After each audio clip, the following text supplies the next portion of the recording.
What's up, everybody? Welcome back to the Drury Outdoors 100% Wild podcast, powered by DeerCast. This is episode 176. We've got Tim Chelsvik, Matt Drury. We got a full house today. I'm going to admit. For good reason. Yeah, so we have the whole family. We got Mark, we got Terry, we got Taylor, but we're going to have a very special guest coming up here. Yeah, he's a bow hunter, a father, a meme artist, an author, a TV personality. He's also the executive vice president of development and acquisitions at the Trump Organization.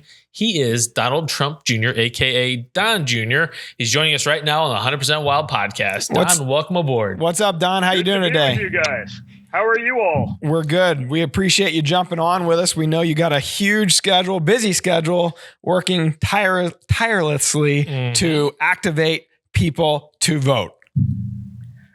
Yeah, it's been pretty brutal. I mean, this is the time of year I'd rather be in the woods, but right now I think there's too much at stake. So I just got to be fighting hard. Before we get into that, I would like to mention you just shot a beautiful bull at 39 yards with your bow and arrow. How'd that go down? It went great. I literally, I have a buddy that has a lease out west in Colorado. He said, "Hey, you want to come out?" You know, we've always just sort of been able to time the peak of the rut pretty darn well. So, normally I wouldn't commit to a 2-day bow hunt because it makes it pretty challenging. Timing, yeah. But it was going on, and I figured, I got to get that one weekend in the woods before that last 45-day sprint to the finish with politics. And so I was out there, and they were going nuts, and it was awesome. Shot a great bull. Not a monster, but it's going to eat really, really well. Mm-hmm. Had a bunch of pretty close encounters. I had an awesome 6x6, probably like a 340 class 6x6 at 5 yards opening morning. And it was just, the sort of perpetual bow hunting story of I just needed him to take one more step. I mean, there's literally just a tree in the vitals, and I felt a little wind in the back of my neck, and I just knew it was over, even though I'm sitting there at full draw. Of course, he runs off, stops again at 25 yards with another tree cover in it. I'm just like, Sure. But I made it happen, and it was awesome. So you're a longtime outdoorsman, hunter. Am I right in this? Did you get your start by going to visit your grandma when you were a young child? Well, my grandfather sort of, it's sort of, where I got some of, even my political leanings, right? My grandparents were from communist Czechoslovakia. My mother was from communist Czechoslovakia. She escaped from that political system. And so when my grandfather came over here and saw what we were sort of blessed with, as our family, but also just as Americans, the freedoms that we had, the liberties that we had, he just was sort of enamored with it. He just couldn't believe it, right? I mean, he's a guy that grew up, sort of initially hiding from the Nazis. My grandmother did the same thing. And then, dealing with communist occupation for 40 years. And he sort of had that conversation with my father of, what you guys have is sort of amazing, and you got to experience the other side. So he sort of got me into it by bringing me over there as a young kid. I saw the systems, but also, we lived in a small town 3 hours east of Prague, and, there's the woods. I'll see you at dark. Now, he wasn't able to hunt because over there that was reserved for the elite or for the Communist Party people. And so you couldn't do that, but he got me into sort of woodsmanship, taught me how to shoot an air gun, taught me how to shoot a bow, the basics of fishing. And then, I went to boarding school in central Pennsylvania as in 8th grade. And there were a couple of guys there that took me under their wing and just, did Pennsylvania opening day deer season. Yeah. My first time in the woods hunting big game was sort of amazing. And, it just sort of stuck. I read every book there was, got pretty absorbed into it, got into competitive shooting and then long range and bench rest and, archery and 3D and recurves and just sort of, I went nuts from there. Well, it's funny, a little behind the scenes before we hopped on, Terry was asking Don about the kill, and someone's a real bow hunter when they cite you yardage at 39 yards, because it wasn't 40, it wasn't 35, it was 39. And it mattered. Yes. Hey, you know what? I've seen it where it matters, especially as you get out there a little bit further, right? 20 and 21 doesn't matter much. 40 and 45 matters a lot. That's right. No doubt. Well, congrats on your kill. So we've got a full house. We've got Mark and Taylor and Terry on also. They're joining us via Zoom. So we're excited to have this conversation because I know right now it's so important that outdoorsmen and women are activated and not even just politically aware, but involved in this process. Yeah. And before we jumped on, I mentioned I really want to make sure that we cross party lines here and just kind of state the facts and lay it out there. And maybe there's somebody that's not ready registered or not interested or doesn't like the political climate that we're in right now, and they don't want to vote. But you got to register. It's so important. No matter which side of the fence you're on, this is a right that we've been given, and you got to activate. And, looking at some of the swing states, Don, there's like Wisconsin, Texas, PA, Michigan, Minnesota, Georgia, North Carolina. That's 2.8 million outdoorsmen that aren't even registered to vote. Yeah. How do you go about getting somebody like that interested in today's political climate? Well, listen, I think you got to talk about facts. I mean, that's the reality. That's what we don't have in our favor, right? We don't have a mainstream media that will do our bidding for us. We can't hide in the basement for weeks on end and allow that to happen. So I do that by being on the ground. I think, for outdoorsmen in general, you don't hear about the things that this administration did. It's sort of what I campaigned on in 2016, about the Department of the Interior doing that. I mean, this is going to be more Western state type stuff when you have, 4.1 million new acres of accessible land for hunters, for outdoorsmen, for fishermen that you couldn't even get into before, that you weren't allowed to do those things on. This administration did that. They got $900 million set aside to buy up new land, to create access to, landlocked hunting land. That is public, but is landlocked. So it's sort of public-private. The guys that love to say they're hunting public land, but are flying in on their friends' helicopters. That's not for everyone. A big part of me is making sure that those lands are accessible. If you have to drive 6 hours to get your kid into hunting, guess what? You're not getting into hunting. Mm-hmm. You're going to take up golf. You're going to do something else. So that's a huge step. I mean, 4.1 million new acres. That's the most since Theodore Roosevelt. That's the big deal. When you talk about sort of, the upper Rust Belt, you had $750 million put into the Great Lakes to preserve the Great Lakes in that fishery. That's a big deal for Michigan, for Wisconsin, for Pennsylvania, even upper New York, and a lot of those states that border the Great Lakes region. That's an incredible fishery. I mean, I go up to Wisconsin every year to go ice fishing because it's pretty badass to catch a 16-pound brown trout. That fishery doesn't exist without those kind of improvements and safeguards. Again, another thing you'll never hear about because you see so many of these sort of supposed hunting organizations. They're really just shills for the left. They sort of pretend that they're hunters, but they're literally just funding Democrat candidates, Democrat this. They only talk about the negatives. Same thing in the great down in the Everglades for Florida, for the coastal fisheries down there. $1 billion to fix the Florida Everglades and the runoff from Lake Okeechobee to prevent red tide, to prevent the blue-green algae. That saves that entire ecosystem, but also saves the Gulf and Atlantic coast there and the fisheries. So this administration has really been very active preserving a lot of things that we hold near and dear, to the great outdoors. Now, some people have a problem because they say, well, if you open up 1 million acres, like you can put maybe a drilling platform here and a 30 by 30 thing, and people go nuts. It's like, wait a minute, guys, like we have to be able to be energy independent. We have to be able to create these jobs. The same thing comes, as you talk about sort of the timber problems that you see all over the West when they're burning out of control. You notice those wildfires aren't happening in Canada? It's not because of global warming, guys. Canada would be affected by global warming too. It's because of poor forest management. These people are preservationists, not conservationists. So if you have a standing thing of dead pine trees, sap-loaded pine trees, you can't go in there, create jobs by cutting them down, create a economic product that you could use with that dead timber. Instead, they leave it there. It stands there. It waits for lightning to strike, or in some cases, like what you got in Oregon, literally arsonists. I guess they're not getting enough attention burning down Portland. They'll go down, burn down our forests. That stuff could be managed. You could create jobs. You could have an economic output. And more importantly, you could create new growth by allowing sunlight to get to the ground, which is better for the animals. It's better for the forest. It creates much less of a tinderbox than what exists right there. That's because California doesn't want you to do anything. Yeah. Right? California Electric, they won't cut down the timbers. The electric lines run through there. They wonder when a tree falls on the electric lines why there's a spark, and these things go up in flames and burn millions of acres. Death, destruction, and then they want the federal government to bail them out. It's insane. There is a way to do these things responsibly. Create the economic output we need. Create the energy independence that we need, which isn't just about jobs or the economy. It's also about national security. There's a way to do this right, and I think this administration has struck that chord. Absolutely. Before we get into the Great American Outdoors Act, which I do want to spend a good amount of time on because it really is monumental for our future, for our children's future and generations well beyond what we can even see. I wanted to check in with Mark, Terry, Taylor and see, give them a chance to jump into the debate here and see if they had anything to add. Terry, where are you at, buddy? I'm right here. I'm just listening. I love hearing all this.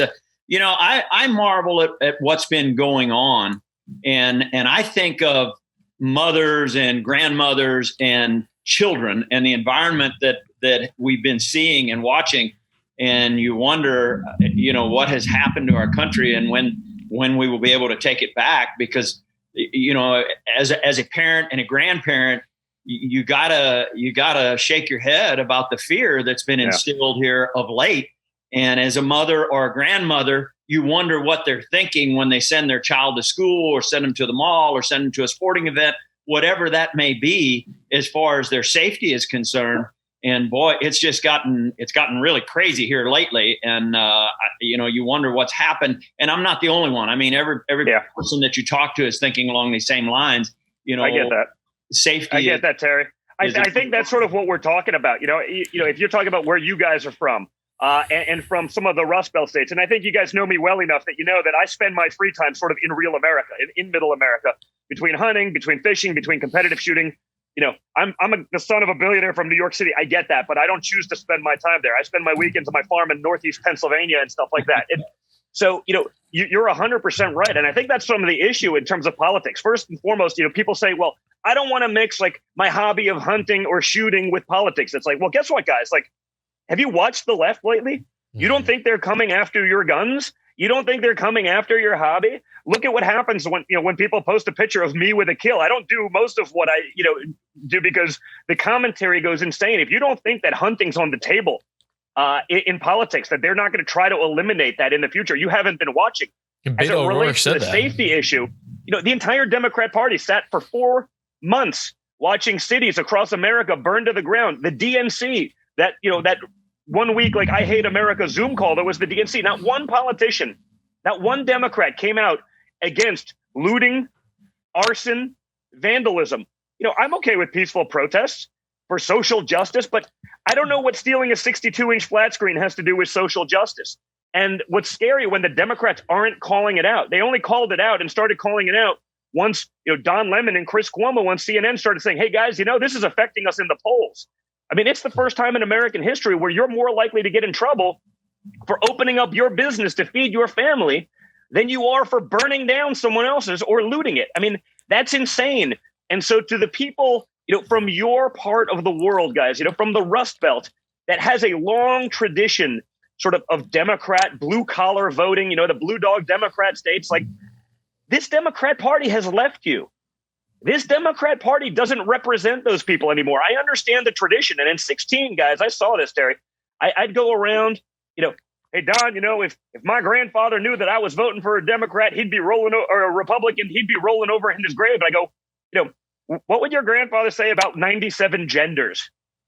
What would he say about the values that they're pushing and cramming down our throats these days? I mean, we really are in a war for our culture and our civilization. And this party no longer represents you. The Democrat Party doesn't represent blue-collar workers anymore. They're just pushing Joe Biden as though he's done that. Joe Biden spent 50 years sending blue-collar jobs to China. He supported NAFTA. He supported TPP. He doubled down on both of those. He spent 4 decades pushing for China's permanent status in the World Trade Organization, which shipped our American dream to China. Hunter Biden, Joe Biden's son, today still owns a big piece of a Chinese company that's taking jobs out of Michigan and sending them to China. Now, if this was the Trump organization doing it, if it was Donald Trump Jr., you'd hear about that in the news. But you don't. You're not. They're using Joe Biden. The way I look at it is they're using Joe Biden as like the camouflage to get in the radical left agenda. They'll say, he's moderate Joe. Guess what? You're not moderate Joe if Kamala Harris is your VP. Yeah. You're not moderate Joe if Beto, hell yeah, I'm going to take your AR-15 O'Rourke as your gun czar. You're not moderate Joe adapting Bernie Sanders' platform where you get a $4 trillion tax increase to middle America to fund free health care for illegal immigrants, free education for illegals, free lawyers as they open up the borders and allow more in. That's not a moderate position. You have the privilege of paying for that, but guess what? You don't have the privilege of. You don't have the privilege of getting that for yourselves, for your kids, for your grandkids. But again, the media knows that, so they won't report on those things. We don't have the benefit of a multi-billion-dollar mainstream media complex. You guys are in hunting, shooting 2A. Like, you see what they do to us on social media platforms. We don't get free boosting. We get censored. We get thrown off. The most vile leftist accounts in America. You've never seen them thrown off a platform. You've never seen them demonetized. How many of your guys have had censored posts because of a perfectly good That's why we have kill DeerCast. shot or a hunting picture? That's what we're up against. And so you do see that blue collar sort of Democrat hunter vote. And it's like, guys, like, you don't think they're coming for deer season next? You think that anything is off the table? They'll do it slowly. It'll be a death by 1,000 cuts. But just look at what they're doing. Look at the way they attack. We're not in a fair fight, and we just have to wake up. Their hobby is messing with your rights. It's starting with the Second Amendment. That's already out there. But you don't think hunting is next? Yeah, that's right. It's something that we've talked about internally for a while now. And Mark, you might want to jump in on this when we start talking about creating our own platform, because we do see the censorship. Yep. Mark, you might want to jump in here. I agree. I mean, you don't need to look any further than Twitter as an example. Donald Trump has 80 million followers. Joe Biden has 8. But Joe's posts will go 10 times further than Donald Trump. So they're choking that out. And to your point, Matt, we own a platform. We own DeerCast. And I'm so glad that Don Jr. was willing to come on this podcast with us and talk to people. And it will be interesting to see, because we know what our normal view count is, whether it be Instagram, Facebook, or YouTube. And this one should exceed those because of the subject matter and the guest. But I would bet money they choke it down. So we'll have to post it on DeerCast where we know it won't be choked down. So and you've seen that, guys. You've seen it. Post a kill shot. It gets censored as sensitive content. Talking about guns. I mean, I know guys that they start. I know people in the Second Amendment world, especially where they start literally paying for promotions and watch their numbers and their metrics go down. This isn't like hypothetical. This hasn't happened to one or two people. As you guys have seen, I'm sort of vocal. I don't care at this point. I've been canceled so many times it no longer matters to me. I see them choke down my numbers. I sort of have a big enough platform that content is king, and I can still ram some of it through. But like, how many times have you seen that where the sensitive content sticker comes up and all of a sudden your metrics go down? You post a perfectly good picture, with a deer, cleaned up, nothing aggressive, and it's gone. Second Amendment counts, same thing. It's sensitive content. I've had stuff flagged as sensitive content that literally had nothing to do with it. They say, well, that's COVID content. It has nothing to do with it.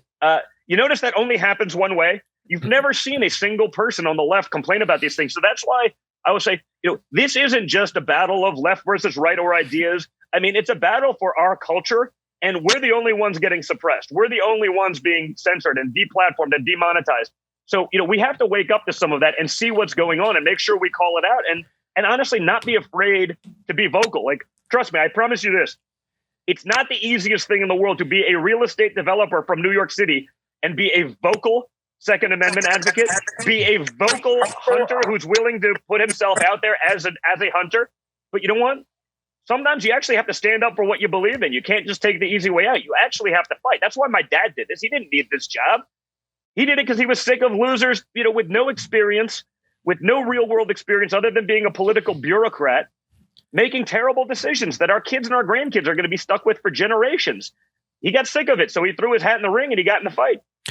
All right. So circling back around, speaking of something that's going to affect our future, our kids and generations past, let's get into the Great American Outdoors Act and something that's going to benefit. And whether you're a hunter or an outdoorsman, we've seen during the COVID shutdown in the spring, people were going outdoors in droves. I mean, you can't do anything else when youth sports or sports in general or whatever, concerts, whatever restaurants you were used to doing, and you can't do any of that. What are you going to do? All of a sudden, you're going to reconnect with what we've all, in this circle have been doing for years and years and years. So take us a little bit of a rundown on the Great American Outdoors Act and kind of give us the overview here, because it's pretty monumental.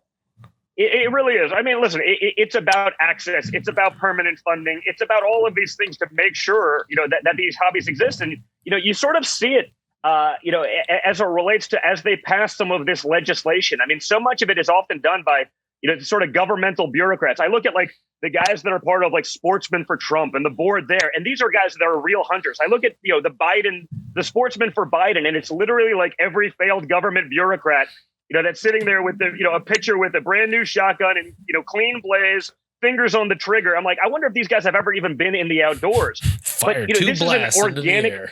You know what I'm talking about, right? Yeah. Yes. That political picture. It's like, yes, I'm very pro Second Amendment. They're standing there, finger on the trigger, shotguns pointed at someone's face. Clean clothes, never probably shot anything in their lives. They go out there for the photo op. But this act is about making sure you have that sort of permanent access, that it's funded for generations. Guys like, Senator Steve Daines up in Montana, Cory Gardner in Colorado, really pushed for a practical application, not sort of the bureaucratic application, of what's in this, to make sure that we have these incredible natural resources available to the average guy.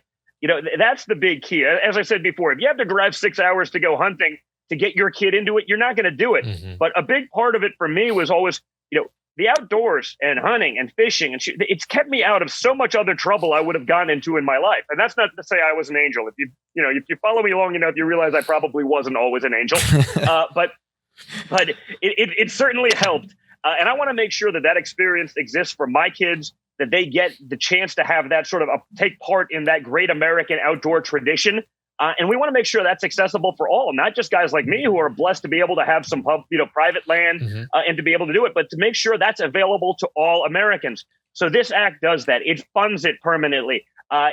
They're working on trying to decentralize some of the decisions as it relates to forest management, as it relates to hunting, from DC, from a bureaucrat politician in DC who, again, has no idea what they're talking about, but is making decisions based on an emotional, decision of a bunch of nuisance that's been sold to them by professional lawyers whose job it is to create problems.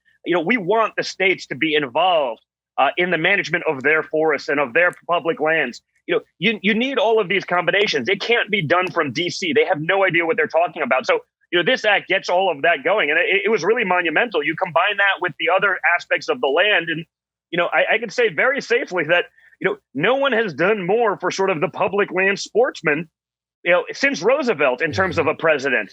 But again, you won't hear about it because there's this sort of cottage industry of like sort of fake hunting organizations that are literally just, liberal shills, Democrat shills that will cover up the truth of what's going on, take immediate credit for the things that are going on when they honestly had nothing to do with it. But that's the way it works. So it's just important to be vocal so people really understand what's going on.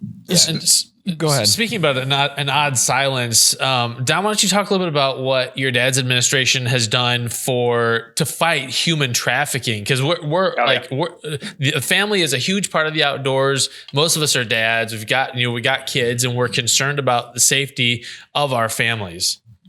Well, it's obviously a little different than hunting and fishing, but 100%. Donald Trump and this administration has done more. They've permanently funded, the organizations to be able to attack human trafficking. Human trafficking is not a new problem. I mean, this is literally a centuries-old problem, but it's been going on in America.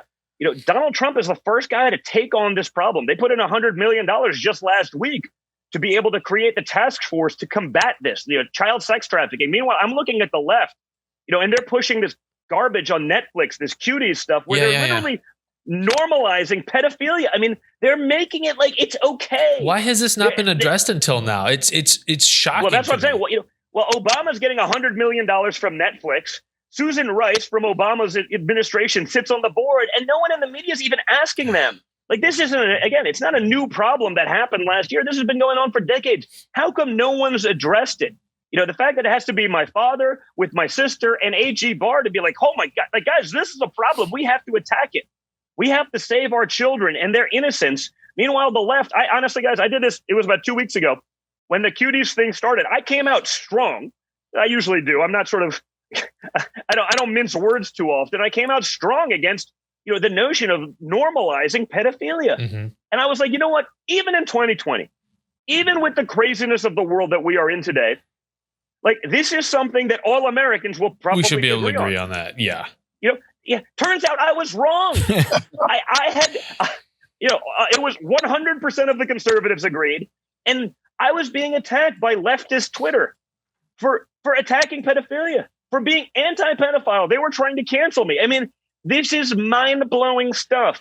And that the left can turn a blind eye, that everyone in the media doesn't ask or doesn't highlight, that we're doing something about it, but doesn't ask, why have none of these DC politicians done anything about these things in the past? Why hasn't Joe Biden? Why didn't the Obama administration? Why didn't the Bush administration? They just let it go. So Donald Trump has attacked these problems, and gone after them, not because they were party platform things, but because they were the right thing to do. But I'm watching these bureaucrats that have been there for 50 years, like Joe Biden. I mean, half a century in DC. He never thought to address these problems. He never thought maybe we should attack them.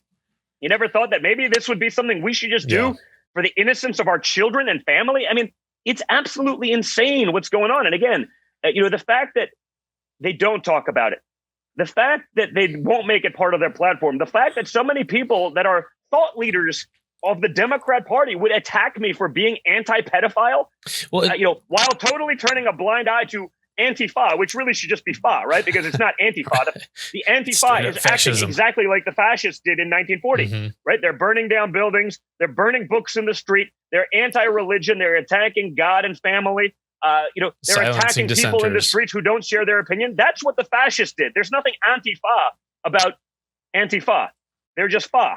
They're just fascists. But everyone's pretending like that's not the case. And that's what we're sort of combating, because we don't have, again, the benefit of a mainstream media. We don't have the benefit of big tech, of social media, putting their weight on the scale of us. So we have to get out there to regular people, to be on the ground, to talk about these things, because if we don't, no one else will.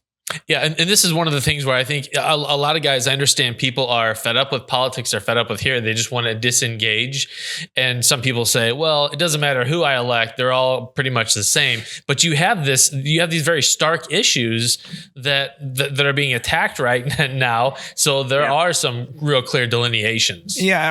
I was looking at some research from 2017. I think they were looking back at the 2016 election. And in general, 62% of unregistered voters said they never have been asked to vote. Okay. Well, then in general, 44% of those people said they just don't want to vote because they don't like the candidates involved. And I feel like you got to have a better love for America and want to get involved a little bit more and have to get an understanding so you can make a decision. You have to look at the issues. Well, listen, if you're fed up with politics, I mean, I see this, Joe Biden campaigns on the notion that big government has failed you. I go, Joe, you've been a part of that problem for 50 years. What are you talking about? Like, I agree with you, but don't you think you're part of the problem? Joe Biden's been there for half a century. If he could fix anything, he would have done it by now. The reality is this: Donald Trump took on a task. He did it under unprecedented incoming. They tried to spend 2.5 years throwing me in jail. They called him an agent of Russia for 4 years. Now that it turns out, it looks like it's the other side. You've seen the news that's going on this week. Imagine this. The FBI was working with a known Russian spy to spread disinformation with the DNC, with the other party. I mean, that's what they accused us of doing. And they were literally doing it. And literally, New York Times, Washington Post, they won't even talk about it. I mean, think about how insane that is. Again, they spent 3 years trying to put me in jail. Hunter Biden the other day was linked in a Senate intelligence report saying that he took money from the wife of the mayor of Moscow, a known Putin associate, $3.5 million from a known Putin associate. For what we don't know, money that is linked to human trafficking and prostitution rings. Imagine I did that, guys. Imagine for a second that was me. Reverse the role. People would lose their minds. $3.5 million linked to human trafficking and prostitution rings, Donald Trump Jr. It would be the biggest story of the year. Hunter Biden can do that, no problem. They don't even talk about it. Okay, I mean, human trafficking, going back to what we're talking about, my father, my sister, the administration, AG Barr, they're combating human trafficking. They're literally funding it. And it seems like Hunter Biden is literally taking part in the other side, and it's a non-issue. He takes $1.5 billion from China. That's $30 million a year in fees, typically, guys. Like in a typical 2% fund structure to Hunter Biden. You think Hunter Biden and Joe Biden are going to be tough on China? He's sitting on a board of a company or owns a part of a company that's literally taking jobs out of Michigan today and shipping them to China. Joe's been sending our American dream to China for 50 years. You think it's going to stop now? But you'd never know that because no one's willing to take on the Democrats, because that's the problem. Today's mainstream media and mainstream platforms, they're no longer journalists. They're literally just activists for the radical left.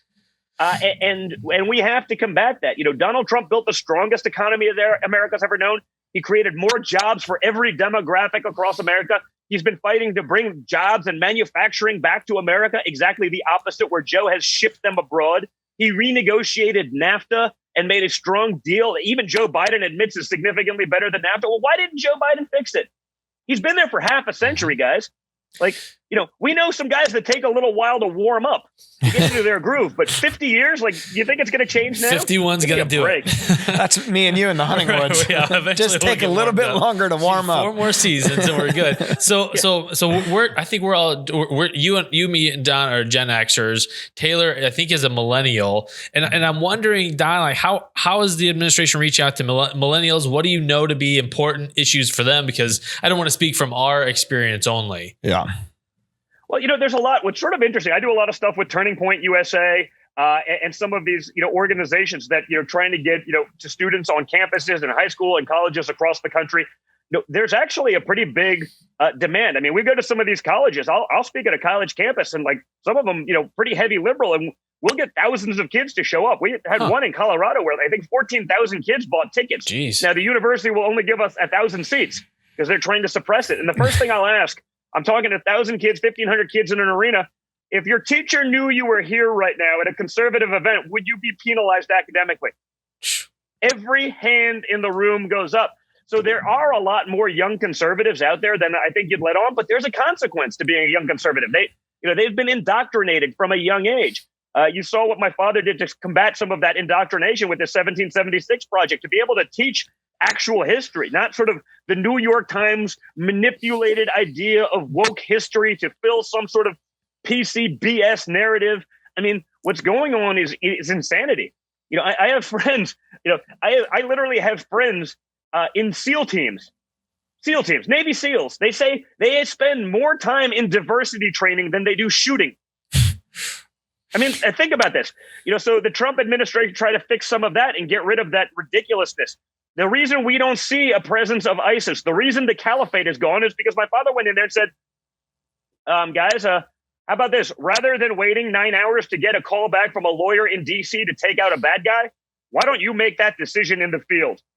Mm-hmm. That was the difference between Obama. I mean, I had friends that in 2016, they were going to leave the SEAL teams because they said, if we get Hillary and we have to go through lawyers, I spent 12 hours last week with a high value target, one of the playing cards in my sights, and we couldn't go in because we're waiting for some guy in DC who's sleeping right now to give us the go ahead. By the time they got back to us, children were around. We couldn't make the raid. We couldn't make the hit, and a terrorist goes away. I mean, that's the left, right? This is the insanity. So we gave them the ability to do what they need to do. And you see that. Look, when they got al-Baghdadi, you saw, the Washington Post, austere religious scholar. I remember that. Osama bin Laden's right-hand man. He's the leading terrorist in the world. We killed him. And the Washington Post says he's an austere religious scholar. No, he's not. Kind. He's a terrorist. He put people in cages and doused them in gasoline and burned them on fire. This is not a decent or good human being. But because Donald Trump got him, they can sort of try to whitewash what this piece of crap really is. And I mean, that's sort of the level of what we are up against, sort of in this battle for our culture and our civilization and our future. And, my dad was willing to do it because it's worth it. It's worth it. Yeah. And I hope people don't sit at home in November instead of going to vote. And I know there are issues, we've got mail-in voting this year in volumes that we've never seen before, absentee voting in volumes that we've never seen before. That's a whole other ball of wax. Well, and you see them trying to cheat right now. I mean, you literally see they are putting forth legislation. They don't want the signature on an absentee ballot to have to match the signature on record of the voter. I mean, what possible reason could you have for that if you weren't trying to cheat? Meaning, this should be an objective issue, but we understand what the Democrats do with these things. You saw what they did in Pennsylvania last week with some of the absentee ballots that came back from the military that were overwhelmingly for Trump, and they managed to end up in a trash can. They're trying to figure out how they're cheating. You see that Joe Biden has no ground game. They're staffing up lawyers because their election starts on November 4th. That's why we need people. We need them to be out there. We need them to get registered. We need them to call their friends. Make sure you're there. You can do it right. Guess what, boys and girls? if you can loot and riot in person, you can vote in person. How would one go about registering to vote? I mean, I know since back in college, I remember, MTV was always running Rock the Vote and all these things. Every year, you always see, every election year, you see some campaign to register, yet you see the information. There's so many people that don't know how to register. How do they go about doing that, Don? Well, there's a lot of different ways. You go to your local, GOP or Democrat office. They can do that. Your local state GOP websites will do it. I mean, I know there's some organizations out there, that are specifically targeting hunters, like Hunt the Vote. That you can literally go on there and you can check it out. Some good friends of mine, are working on that. I know Ted Nugent is a good buddy, great, fellow bow hunter. He's been pushing a lot of those things. Just to, again, it's not a partisan thing. Like, if you're a hunter, you got to understand what's on the table. Go register, vote for whoever you think is going to represent you better. But I think we've made a pretty strong case for that. I think this administration has done a lot for the outdoorsmen. I think this administration is obviously doing a lot. Certainly as it relates to the Second Amendment versus what's going on the other side, because Beto is coming for your AR-15, and Joe Biden's made it very clear. You saw what he did to that guy up in Michigan or Wisconsin who questioned him about his gun stance. He starts screaming at a blue collar union guy. Yeah. Talking about an AR-14, which I don't know what that is, but I want one. It's coming out. I don't know what an AR. I know a lot about guns, and I've got more than most. I don't know what an AR-14 is, but I want one. All right. In the spirit of bipartisanship, we should also say that this invite to come on our show is open to Hunter Biden also. Just in case he's watching. I've offered to debate Hunter Biden face to face. I said, hey, I'll give you full tax returns, full disclosure. I did it on a liberal news station. It's funny. I haven't heard a response. Don't hold your breath. But the invite is open. I will go full disclosure, debate Hunter. And if you guys want to have him on, he can tell you about, all of the things that he's done in the great outdoors. Okay. Can't wait. So as we start wrapping up, we know your time's limited. I want to give Mark and Terry another chance to jump in here. And then I want to do a quick round of rapid fire question of the day from our viewers at home. Hey, Don, I know you guys have an enormous day tomorrow. I think it starts out at noon. I do believe that Franklin Graham has a prayer march that starts at the Lincoln Memorial and I think ends up there at the White House. And then later on in the day, your dad our president will be announcing his nomination for the Supreme Court. Am I correct in that? That is right. It's probably one of those things that's sort of interesting. I mean, when you think about Franklin Graham and supporting Trump, like in 2016, I could understand if you were skeptical, if you were sort of an evangelical Christian, or if you were, pro-life, being skeptical of, the brash developer from New York City. Like, do you think he's really going to be strong on those issues? But the reality is Donald Trump's been stronger than any conservative out there, on those issues. He said he was going to do something and he backed it up. You combine that with, the SCOTUS appointment. And I think that's amazing. And I think it's important that we fight for that. The Democrats, Joe Biden, Obama, Schumer, in 16, when it was a similar situation, but you didn't have the White House and the Senate like you did now, they wanted to immediately jam Merrick Garland through there. So we got to put this on there. And this notion that, Schumer's saying, well, that means nothing's off the table. Does anyone really believe that Chuck Schumer wasn't going to try to pack the courts? The Democrats have been saying when they can't win with the elections, they do what they can to cheat. They will pack the courts. They'll do these things anyway. So I think it's an important thing to make sure that we have, strong justices on the Supreme Court, originalists, people who will defend our Second Amendment, not some activist, judges like you see from the left. I mean, I think a great point about the importance of the courts and why another 4 more years is so important. Look at what happened in California 3 weeks ago. The Ninth Circuit Court of Appeals, where the Constitution and conservative values go to die, right? We all know this, right? Whenever the left hates something, they send it to the Ninth Circuit Court of Appeals. A liberal activist judge votes against it despite the Constitution. It's usually overturned after millions of dollars in the Supreme Court later on. But a judge on the Ninth Circuit Court of Appeals overturned the California high-capacity magazine ban. That judge was a Trump appointee. A Trump appointee overturned California's high-capacity magazine ban in the most liberal court in the nation. That's another huge reason why we got to fight. That's why it's so important. Those are the people that are going to be standing up for religious liberty. Those are the people that are going to be standing up for life.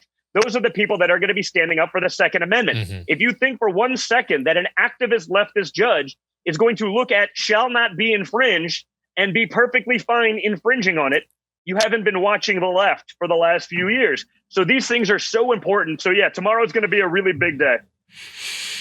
All right, Mark, do you have anything to add, buddy? Absolutely. It's so important. We're talking about motivating people to go out and register to vote and then to vote. We were talking to Rob Keck yesterday in a radio show, and he mentioned in the state of Pennsylvania, there's roughly 1.5 million hunters, and 500,000 of those guys aren't even registered to vote or did not vote in 16 and 18. And if you look at so many states with the razor thin margin, it gives us an opportunity as hunters, outdoorsmen, and conservationists to make a difference with our vote. So by all means, do everything you can to go out there and register to vote, and then go ahead and vote. Taylor, I want to throw it to you. You represent, I think, an anomaly in our industry, a young lady that loves the outdoors and loves to hunt. What are your thoughts, and what would you like to ask Don Jr.? You know, I know I haven't said much. I'm just sitting here. I feel like when you're talking about you're going to these college campuses, I feel like I'm in school. I'm just soaking it all in, listening to all the facts. I feel like I've learned more on this 25-minute call than I do on the news in the past probably a couple of years. But I was telling Dad yesterday, it's like, we got something in the mail. Okay, go to this website, make sure you're registered to vote. I went on, made sure my husband and I are both good to go. We know where to go. So I think that it's so important for all outdoorsmen, like Dad said, to really know what's going on, acknowledge what the Trump administration has done for all outdoorsmen, conservationists, and we step up, we go vote, and we make sure we do our part. But I really just want to say thank you to the Trump administration for everything that they've done for hunters all around the world. It's just absolutely incredible listening to all the facts of the acts and the 4.1 million acres. I mean, that's absolutely amazing. Well, I appreciate that, Taylor. And, thanks for what you do also. I think, it's sort of interesting. Again, I'm from New York City. Now, I haven't spent the weekend here in probably over a decade because I get out, I go to my farm. But, it's interesting. I love when someone like you puts themselves out there as a female in the outdoors, showing what it is, what it can be. It's sort of amazing. My friends from, college or from business, they're city folks. They don't do this stuff. And there's not a single one of them, though, when I'm like, hey, guys, give me 12 hours of your time. These are people that are anti-gun, anti-hunting, anti-everything. I go, give me 12 hours of your time. Well, what are we going to do? We're going to go upstate. We're going to shoot. We're going to do this. We're going to go maybe do a pheasant walk-up type of thing. No, I can't do that. I go, you've known me a long time. I get we may see differently on this. I get we may not see eye to eye. They come, they give me the chance, and not one of those people that I've taken into the great outdoors, whether it's shooting, whether it be even hunting, has not been like, oh my God, that's so different than everything I've ever learned from the media. That's awesome. When are we going again? So, I mean, in 12 hours, I've been able to take, even young women, other guys, that were anti-gun, anti-hunting, anti-everything, the same people that are now calling me, be like, hey, Don, what AR-15 should I get? Like, guys, I thought I didn't need one. For 10 years, you've been telling me you didn't need one. For 10 years, you said there wasn't actually a background check. I've been already, the last couple of months has shown us that, hey, we really probably do need to defend ourselves. We do need the Second Amendment. It's not just some sort of crazy novelty from the past. Mm-hmm. It's real. It's the Second Amendment. It wasn't like some sort of afterthought 100 years later. I mean, our founding fathers thought of this, but I love that there's someone like you who's young, who's showing people, whether it be like people like my daughters, to be able to come out. You can do that. You can have that incredible experience. And I think traditionally, the hunting crowd has done a bad job of that. It was like for the old guys in hunting camp, and we're going to smoke cigars and drink whiskey. And I think the prior generations have done generally speaking, a pretty bad job getting their kids into the game, which created a gap. So I love that there's people like yourselves who put themselves out there that show that it's for everyone, that everyone can do it, that this great American tradition of family and the outdoors, it's not just about the kill shot. It's also about the camaraderie, the time around the campfire is just awesome. So, I love that there's people like yourselves showing that this isn't just, a sport or a game or a pastime, for grumpy old guys. All right. So I know your time's limited. Let's do a quick round of rapid fire question of the day. All right. So I have a question here from Tally 30. He says, do you think you're going to follow in your father's footsteps and run for president? Oh, God.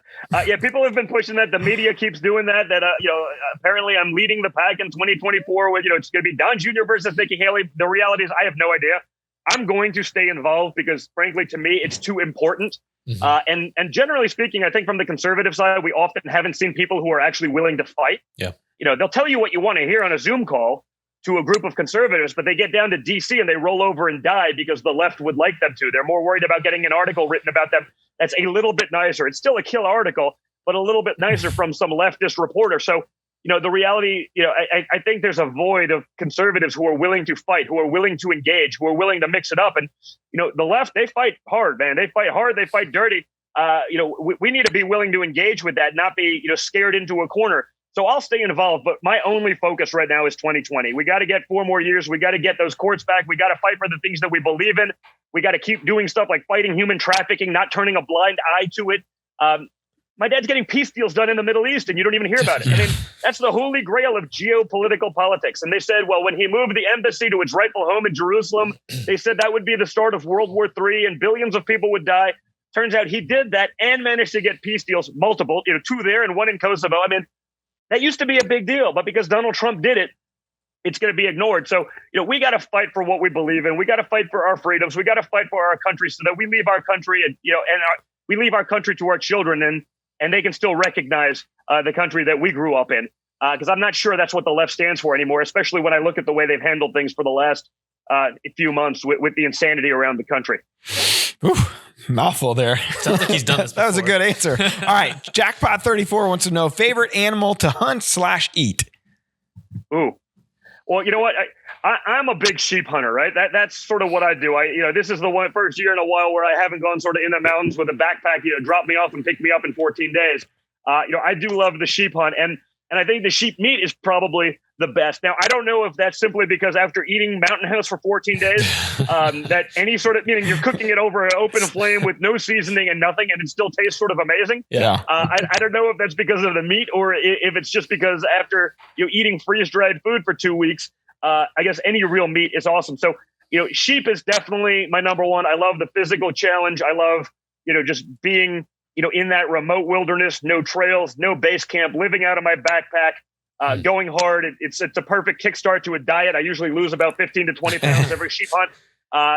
As I get a little bit older, that becomes harder to do. So I'm always psyched about that. So I love that. And, it's also hard to beat elk in the rut, though. I mean, archery elk, like I was able to just do last weekend, in the rut when they're bugling and going nuts, there's nothing quite as intense as that either. So it's a cross between those two. All right. I'll wrap this thing up. We got a question. I'm going to ask Mark and Terry this one. It says, Brandon Kopp says, what are the chances DOD could film a hunt with Don Jr.? Come on, Mark, Terry. What do you say? Some whitetail hunt. Just pick the day. Well, I open up a lot after November 4th, guys. November 3rd is kind of a big day. November 4th, I start most of my hunting season, and I'll be out there. So I would 100% do that. Let's go. All right. Let's go. There you have it. You heard it on the 100% Wild podcast first. So I want to say thank you very much for taking the time. I know you're a busy guy. We appreciate it. And we appreciate you spreading the message of getting out there, registering to vote, and doing your part as an American to change our future. Yeah. Yeah. Don't wait until it's too late, guys. Get after it now. Whatever you do now, that if you do on November 4th, if you got the result you didn't want, start doing it now. There are deadlines in some states for registration. So, get after it, call your friends, make sure they're doing it as well. Maybe check out, Hunt the Vote. You can get an idea of the policy positions as well as, help you get registered in those states. It matters and it's worth fighting for. So get after it. Sounds good. We'll put a link to where you can vote or where you can register to vote in the show notes. Absolutely. All right. Well, I think that's going to do it from the 100% Wild podcast studio powered by DeerCast. Who's going to be the guest next week? I mean, it's going to be a tough one. Where else are we going to go? Nowhere but down. Come on, Mark, Terry, Guys, Taylor. You can have me back on. I'll rant and rave. We can do a little bit more hunting talk. Okay. Let's do it. I love it. All right. Take care, everybody. All right. Thanks, you guys. Be well. Thanks so much, Don. Until next time. Peace out. Thanks, guys. Thanks, Don. Make the most of your time in the woods by knowing when whitetails will be moving on your prime spots up to 10 days in advance. Get ahead of your game with DeerCast.